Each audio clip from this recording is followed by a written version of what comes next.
Hello students. तो आज हम पढ़ने वाले ग्लास मैन्युफैक्चरिंग। तो let's start our class. Glass is the mixture of metal and metal silicates. Glass जो है मेटल और मेटल सिलिकेट्स का मिक्सचर होता है। ठीक है। Physical properties of glass. तो जब भी आप आंसर लिखेंगे क्वेश्चन पेपर में या पेपर में, तो उसमें पहले जो इसके बारे में पूछा है उसके बारे में थोड़ा बताइए, और फिर जो पूछा है वो बताइए। इससे ये पैटर्न बहुत अच्छा है और अट्रैक्टिव लगता है इससे आंसर। ठीक है। तो पहले ग्लास के बारे में बताते हैं। Physical properties of glass are. तो उसका फिजिकल प्रॉपर्टीज़ क्या है? It is a non crystalline in nature. ये नॉन क्रिस्टलाइन इन नेचर होता है, मतलब क्रिस्टल नहीं बनाता। ठीक है। It is a hard substance. वो ऑब्वियस है, हार्ड होता है। Glass is a transparent material. Glass जो है वो ट्रांसपेरेंट मटेरियल है, आर पार देख सकते हैं ना हम ग्लास से। ठीक है। It is brittle in nature. Brittle मतलब उसको तोड़ने पे वो चूर चूर हो जाता है नहीं? तो it is brittle in nature. Glass is a super cool liquid. It has capability to flow. Glass एक सुपर कूल लिक्विड है। इसका मतलब सुपर कूल लिक्विड मतलब वो उसके पास कैपेबिलिटी है फ्लो करने का। जैसे पानी करते हैं फ्लो होता है ना, लेकिन पानी को हम देख सकते हैं फ्लो होते हुए क्योंकि तुरंत तुरंत होता है। लेकिन ग्लास बहुत धीरे होते हैं, बहुत धीरे। अगर टाइम लैप्स करके वीडियो बना के देखें ना, तो कई साल तक में वो फ्लो करता है। आप लोग देख सकते हैं वीडियो को। General formula of glass is. Glass का जनरल फार्मूला है XR2O YMO 6SiO2। ठीक है। Materials required for manufacturing of glass. हम ग्लास मैन्युफैक्चरिंग के मटेरियल्स जो ज़रूरत पड़ती है उसके लिखते हैं। Silica in the form of sand. Silica मतलब सैंड को ही बोलते हैं सिलिका। तो सैंड के फॉर्म में सिलिका। और alkali metal such as Na2CO3। अब अल्काली मेटल जैसे कि Na2CO3 लगेगा हमको। Divalent metal such as CaCO3। Divalent metal use होता है जैसे कि कैल्शियम कार्बोनेट। अब कैल्शियम इसमें यूज़ हुआ है तो इसको डाइवैलेंट मेटल ही क्यों बोलते हैं? क्योंकि कैल्शियम का वैलेंसी क्या होता है? 2 होता है, इसलिए इसको डाइवैलेंट बोलते हैं।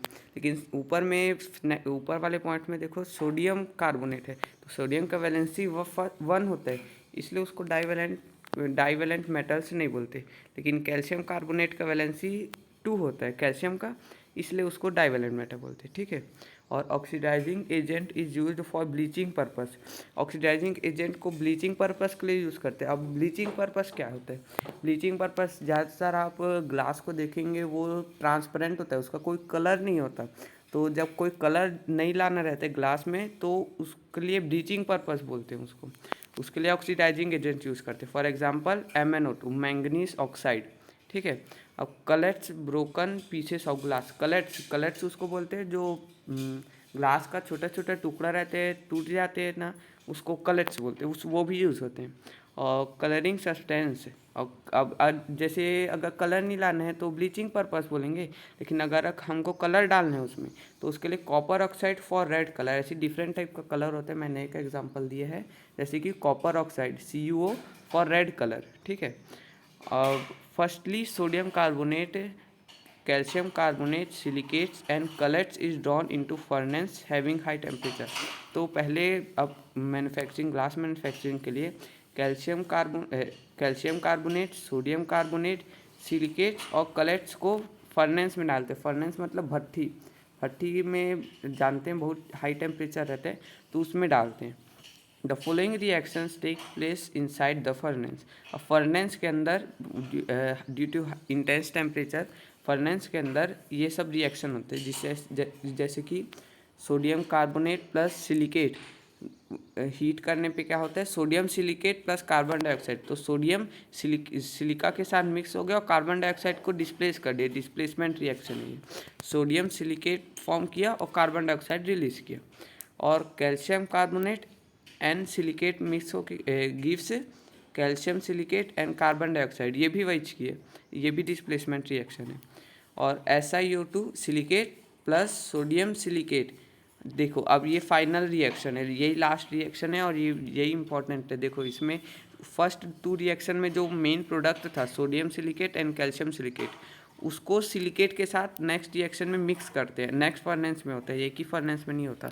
फर्स्ट फर्नेस में डालते हैं तो ये फर्स्ट 2 रिएक्शन होता है, और सेकेंड फर्नेस में डालते हैं तो लास्ट रिएक्शन होता है। उसमें क्या होता है? सोडियम सिलिकेट और कैल्शियम सिलिका के साथ रिएक्ट करके Na2CO6SiO2 बनाते हैं। मैंने आपको फॉर्मूला बताया था X2O YMO6SiO2 वाला, तो उसमें यहाँ पर X Na है, Y Ca है और 6SiO2 टू सेम है। तो उसमें देखो Na में 2 क्यों लगे, Na का क्योंकि वैलेंसी इसमें सिंगल होता है, तो ऑक्सीजन का वैलेंसी को और ऑक्सीजन को तो 2 वैलेंसी चाहिए, तो सोडियम 2 ठोक लगते हैं। लेकिन कैल्शियम का वैलेंसी 2 होता है, ऑक्सीजन का भी वैलेंसी 2 होता है, तो दोनों का बॉन्ड कंप्लीट हो गया, इसलिए वो सिंगल लगते हैं। तो हियर Na2CO6SiO2 इज ग्लास, ये ग्लास का कॉमन फॉर्मूला है। It is then moulded into different shapes. अब ग्लास तो मैन्युफैक्चर हो गया, अब उसको अपने हिसाब से जो शेप में हमको डालना है उस शेप में हम उसको डाल सकते हैं।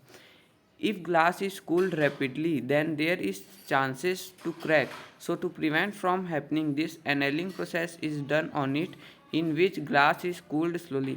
ये annealing, what is annealing process, बहुत इंपॉर्टेंट क्वेश्चन है, इसको एक बार डेफिनेशन टाइप भी आप पढ़ सकते हैं।